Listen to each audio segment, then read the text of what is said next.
근데 문제는 이 높은 유가 자체가 이제 2분기라든지 3분기로 가면서 서서히 어느 정도 시장에 부담을 줄 수는 있을 거예요. 지금 4월달, 5월달 같은 경우는 일정 부분 급하게 하락했다가 나온 기술적 반등과 이런 게 나오게 되는데, 이제 이게 지금은 이제 전쟁으로 인한 리스크 자체 고유가가 오히려 이제 휴전과 타협이란 협상을 통한 어떤 기대감에 묻혀 있는데, 아주 장기적으로 놓고 보게 되면은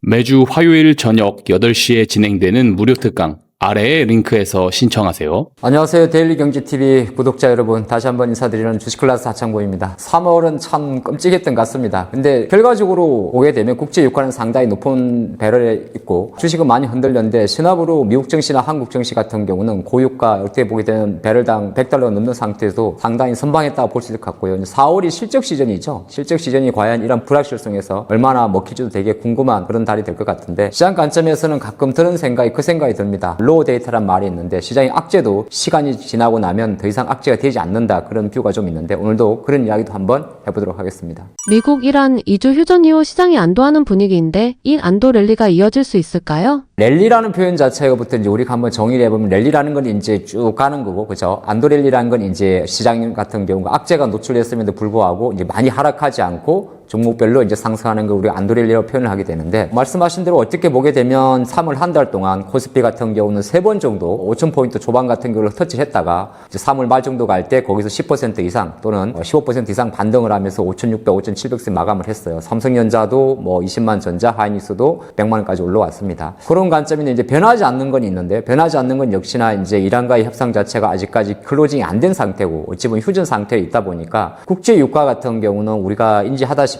여전히 고공행진이 보입니다. 근데 이런 거는 결과적으로 시장에서도 이미 인지하는 부분이거든요. 실내로 3월 달에 미국이 물가 지표가 발표가 됐습니다. 그래서 3월 CPI가 거의 전달보다 2월 달보다 높은 0.9 정도 높은, 뭐 월간 기준으로 0.3에서 0.9, 0.3, 0.9가 가만히 생각하게 되면 아무것도 아닌데 0.3에서 0.9를 배수로 계산하면 3배가 오른 거잖아요. 예, 그렇게 하면서 물가지 많이 올렸음에도 불구하고 정시는 뭐 그러한 부분에 많이 신경을 안 쓰는 모습이고, 또 하나가 이 트럼프와 또는 이란의 어떤 미국과 이란의 전쟁 자체가 워낙 이제 3월 초순에 상당히 많은 화력을 퍼부었고, 또 하나가 중재라인 관점에 놓고 봤을 때 어떻게 보게 되면 협상이 조금 난항으로 오는 이유가 많이 아시겠습니다만은 4월 초중순 정도에 이제 파키스탄에서 벤스 부통령이라든지 이란의 고위층과 이제 협상을 하다가 결렬이 됐단 말이죠. 근데 이란이 요구한 10개의 조건이 있습니다. 그 뭐 어렵게 볼 필요 없고요. 호르무즈 해협에 대한 뭐 통행세라든지 또는 운영권을 계속 가져가려고 하는 거고, 또 미국 입장에서는 핵 관련 농축 우라늄이라든지 뭐 이런 거 관련된 복잡한 이슈가 있다 보니까 그게 사실 해결되기가 어려운 부분이 있죠. 그런 상태에서 시장은 이제 4월 중순까지, 날짜 기준으로는 4월 21일 정도, 그 다음에 트럼프가 2월 28일 날 이스라엘과 함께 이란을 공격했기 때문에, 뭐 예를 들어서 우리가 수치적으로 알고 있는 미국 대통령이 의회 성인 없이 전쟁을 할 수 있는 60일 기간을 계산해 보면 대략 4월 28일이 나오는데, 이렇게 뭐 날짜를 계산할 필요는 없을 것 같고, 시장 관점에서는 협상을 시작했다는 데 자체에 일단 첫 번째 긍정을 줬고요. 두 번째는 그 협상이 쉽지 않을 거라는 내용, 그래서 결렬이 된다든지 또는 다시 협상을 할 수 있다는 데 대해서 또 긍정의 효과를 준 것 같습니다. 그러니까 부정과 긍정이 공존하는 거죠. 쉽지 않을 것이다, 부정. 하지만 언젠가는 될 것이다, 이 긍정. 또 그 이면에 또 어떤 게 있냐면은, 아마 이거 여러분들 보셨을 건데 4월 초순 정도에 미국과 이란의 극적이지 아닙니다. 왜냐면 협상이 완전 딜런이 된 게 아니니까. 근데 어느 정도 이제 휴전을 위한 협상이 나올 때 중국의 중재가 좀 컸다는 이슈가 있지 않습니까? 그러면 다시 원칙으로 가가지고 우리가 이제 약간 거시 경제 관점에서 또 다시 놓고 봤을 때, 뭐 트럼프의 속내를 우리가 속속이 다 알 수는 없지만은 거시 경제 관점에서 놓고 봤을 때 결과론적으로 아주 광범위하게 놓고 보면 호르무즈입을 통과하는 원유의 30% 정도가 중국이고, 그런데 5월 중순 정도에 중국과의 정상회담이 앞서져 있단 말이죠. 그런 관점에서 본다면 시장 어떻게 보게 되면, 제가 생각할 때는 어느 정도 안도랠리라는 표현보다는 어떻게 보면 불확실성은 계속적으로 수면 아래로 조금씩 내려가는 그런 관점으로 시장이 전개되지 않을까, 그리 보겠습니다.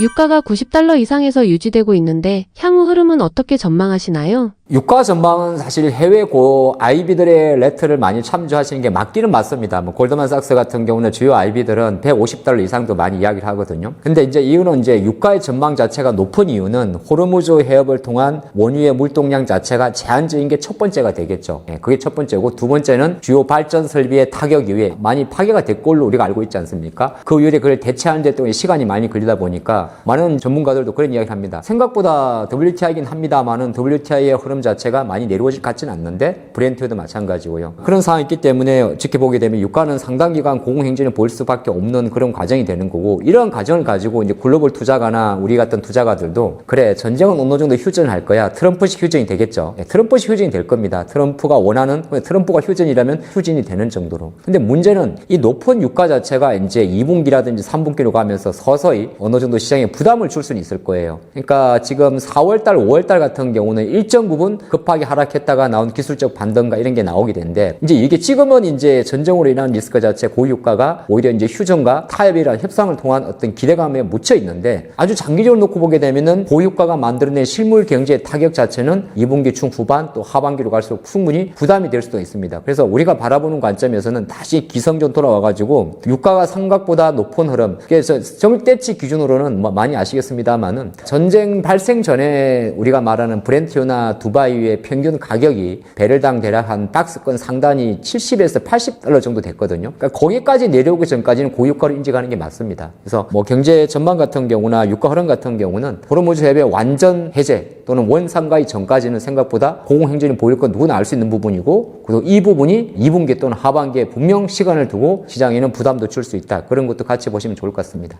올해 금리 인하가 없을 것이라는 전망이 우세한데 바뀔 가능성은 어떻게 보시나요? 이게 이제 복병이 생겨버린 거죠. 저도 올해 26년도 정시를 보면서 5월달 정도에 이제 파월 의장이 퇴임을 하고 4월달에 이제 케빈 워시 신임 연준 의장이죠. 지명자가 이제 상원을 통과하고 나면 아마 뭐 빠르면 9월달 정도부터 미국이 그래도 금리 인하를 할 수 있지 않을까 그렇게 이야기했는데, 미국이 최근에 이제 5.5%까지 올라가던 기준금리가 4% 중반까지 내려오는 과정에는 정확히 말하면 물가가 조금씩 안정화되는 상태에서 고용이 부진했기 때문에 금리 인하하는 경향이 큽니다. 이게 왜냐하면 그래서 시장에서는 보험성 인하라는 표현을 많이 사용했죠. 근데 보험성 인하라는 게 뭐냐면 고물가로 인해 가지고 경기가 위축되니까 오히려 금리를 내려 가지고 경제를 회복하겠다 그런 논리였는데, 여기에 이제 폭병이 하나 생긴 거죠. 그럼 물가가 안정되던 그 시점에 가솔린 가격이 올랐다는 거죠. 그런 놓고 봤을 때는 어떻게 보게 되면 전쟁은 중동에서 했습니다만은 여러분 잘 아시겠지만은 전쟁은 중동에서 했지만 모든 물가가 움직이는 겁니다. 심지어 말하면 미국의 정유회사, 우리가 말할 때 그 수혜주를 할 수 있는 미국의 대표적인 엑스모빌이나 쉐보론이 이런 기업들도 원래 그게 친 트럼프 계열입니다. 트럼프의 지지층인데, 이쪽 같은 경우도 원유 가격은 오를지 모르겠지만 원유 가격을 오히려 생산 운반하기 위한 물류 비용이라든지 생산 비용이 다 올라버리기 때문에 결정적으로 부담이 되는 거죠. 그래서 시장은 아무래도 2.2% 중반까지 내려왔던 우리가 말하는 건원 물가 지수가 지금 2% 중후반까지도 올라가 있는 상태고, 이 흐름 자체가 만약에 장기화되는 상태에서 6월달, 7월달, 8월까지 넘어가게 되면 이게 드라이빙 시즌이 들어갑니다. 드라이빙 시즌이 뭐냐 하면 또 여러분들 아시겠지만 일시적으로 가솔린의 소비가 올라가는 시즌이거든요. 그러니까 아예 겨울 같은 경우는 난방료가 많이 들어가는데 세계적으로 약간 1분기가 조금 소원한 상태에서 다시 2분기까지 가버리게 되면 이거는 유가가 좀 고공행진을 보일 수밖에 없기 때문에 시장 관점에서는 아마 금리에 대한 인하 같은 경우는 사실 지금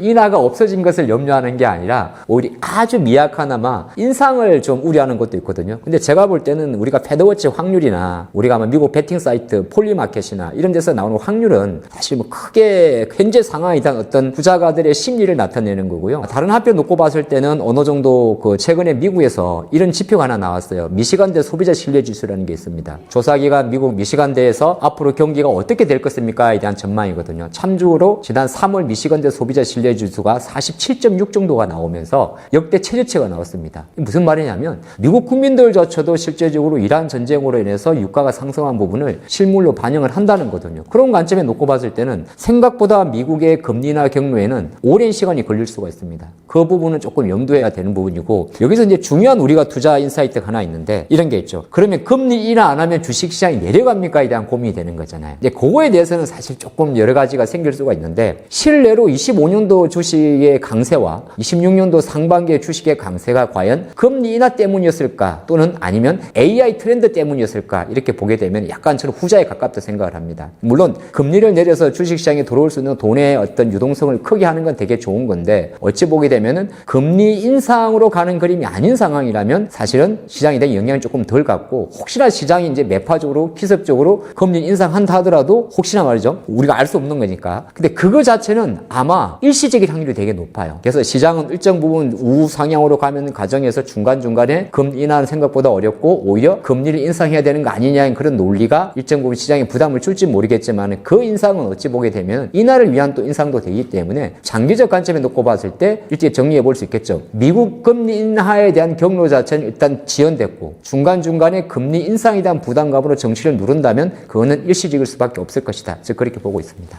전쟁 리스크가 완화된 상황에서 현재 구간을 증시 바닥 및 매수 확대 시점으로 봐도 될까요? 어렵죠. 왜냐하면은 사실 어렵다는 표현보다는 이제 우리가 눈높이가 어디에 가져갈까에 대한 이야기거든요. 뭐 일부 긍정론의 이야기처럼 뭐 7,000포인트를 보고 가야 될지 40만 전자를 보고 가야 될지 아니면 고민이 많은데 아까 제가 서두에 말씀드렸지 않습니까? 안도랠리가 나왔다고요. 그 말은 뭐냐면 두 가지가 공존합니다. 안도란 말은 무슨 말이냐면 어느 정도 이제 하락을 하면 매수가 들어오겠다는 그 파워가 좀 커졌고요. 두 번째 단어가 랠리라 그랬잖아요. 랠리란 말은 뭐냐면 기존의 전쟁진에 이어져 왔던 그 길을 이어간다는 거거든요. 근데 실내로 이제 이 전쟁이 나는 동안에 미국 증시에서 재미난 현상이 하나 발생을 했는데 오히려 아까 뭐 조금 전에 말씀드린 금리 이슈라든지 이런 것 때문에 미국의 어떤 금융주나 미국의 소비재들은 되게 부진한데 의외로 미국의 반도체 지수 예를 들어서 마이크론, 뭐 샌디스크, 엔비디아 이런 기업들은 오히려 신고가로 가버렸습니다. 물론 엔비디아가 신고가를 간 게 아니라 미국의 반도체 지수 30개 종목으로 구성된 그 반도체들은 신고가로 갔다는 거죠. 그런 관점에 놓고 봤을 때는 지수에 대한서는 어느 정도 여전히 뭐 천천히 이제 매수에 대한 관점을 보는 게 좋을 것 같고 확대를 하고 안 하고는 사실은 제가 생각을 할 때는 그렇게 보는 게 좋을 것 같아요. 어떻게 정리할까요? 이제 어느 정도 왔기 때문에 시장이 다시 빠지면 산다는 그 논리 자체가 생각보다 애매할 수가 있거든요. 그래서 약간 구간을 좀 정해놓는 게 좋을 것 같아요. 지금 영상 이제 4월 초에 제가 중순에 함께 하고 있는데 코스피 기준으로는 대략 5,500에서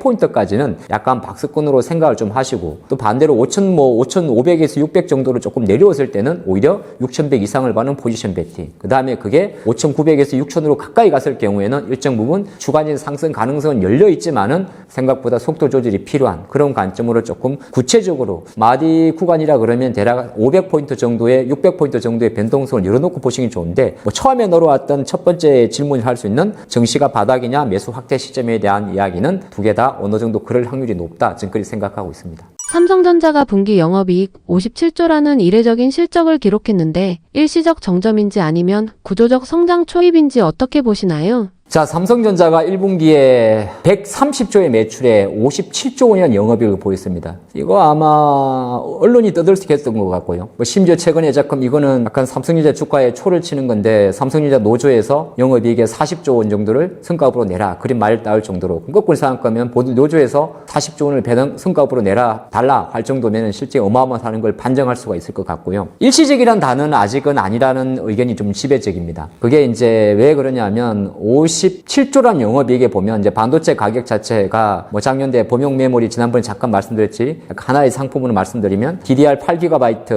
8GB가 작년 3분기 대비해서 올해 1분기까지 무려 10배 올랐거든요. 10배 올랐고 그래서 최근에 이제 삼성전자 실적이 원래 40조 전후에서 이렇게 많이 올라갈 때가 주요 반도체 전문 조사 기관이죠. 트렌드포스에서 1분기 범용 반도체 가격이 80에서 90% 뛰었고 2분기 같은 경우가 이제 대략 30에서 40%까지 오른다. 그렇게 전망을 하고 있습니다. 그러면 삼성전자가 57조 원 정도 영업이익에 51조 원 정도가 DS 부분, 반도체 부분이거든요. 물론 여기에는 이제 메모리 가격의 상승세가 부과되는 거잖아요. 그럼 이 속도를 놓고 봤을 때는 최소한 2분기, 3분기까지 물론 이제 작년 4분기에 20조 하다가 펑 거의 뭐 3배 뛴 그 속도는 덜하겠지만은 지금 7조, 8조 가는 분위기라서 거의 아마 연간 기준으로 지금 대략 350조 정도는 전망이 되는 거고요. 실내로 이번에 2분기 같은 우리나라가 연간 기준으로 놓고 봤을 때 올해 코스피 2026년 기준으로 코스피가 한 380개 기업 기준으로 총 영업이익을 대략 700조 이상 전망을 하고 있습니다. 750조인가요? 그동안 없던 거죠. 우리는 그동안 맥스가 잘해야 200조였거든요. 연간. 그럼 780조 정도의 이제 영업이익을 예상하는 건데 그 중에서 무려 잘 아시겠지만은 600조 원 이상의 삼성과 하인이 있습니다. 참고로 잠깐 여담 삼아 우리나라 26년도 국가 예산 780조입니다. 그 정도의 사이즈가 볼 수가 있는 건데 중요한 거는 이제 그리고 나면 이제 3분기, 4분기 내년으로 갈 때는 범용 반도체 가격은 조금 꺾인다는 말은 없지 않아 있긴 있어요. 근데 어쨌든 간에 시장 관점에서는 이 첫 번째 저희가 찾겠던 게 일시적 정점인지 구조적 성장 초입인지에 대한 이야기인데 두 가지가 다 공존합니다. 그러니까 일시적 정점이란 건 이제 실제 증가 속도가 조금 둔화될 가능성이 되게 높습니다. 올로는 가지만은 그 다음에 구조적 성장 초입에 대해서는 이미 구조적 성장 초입 그 이상의 가격이 있습니다. 가격이 폭등을 한 거니까. 근데 여기서 이제 삼성전자 실적 관점에서 시장에서 근데 왜 주가가 안 빠지지? 앞으로 3분기 1년 정도 지나면 동안에는 증가하는 속도가 이제 느려질 것 같은데 그렇게 많이 전망을 하잖아요. 그건 왜 그러냐면 그는 이제 삼성과 하이닉스 이런 기업들이 지금 계속적으로 3년짜리 장기 계약을 지금 딜을 하고 있잖아요. 그러한 부분이 프리미엄에 묻어 있습니다. 그러니까 반도체 이제 범용 반도체 같은 경우도 앞으로 이제 가격이 워낙 많이 뛰었기 때문에 생각보다 이제 올해 하반기나 내년 정도는 지금처럼 한 달 눈 뜨고 나면 이렇게 더블 올라가는 정도는 올라가지 않고 일정 부분 고가의 유지는 되긴 되는데 그럼 그런 상태에서 삼성이나 하이닉스 이런 기업들이 장기 계약을 맺게 되면 그 장기 계약 때문에 일시적으로는 아니고 일정 부분 2, 3년 동안에는 삼성전자나 하이닉스의 가격 실적 자체가 고공행진을 보일 수밖에 없겠죠. 그렇게 조금 이렇게 구분해서 보시면 좋을 것 같습니다.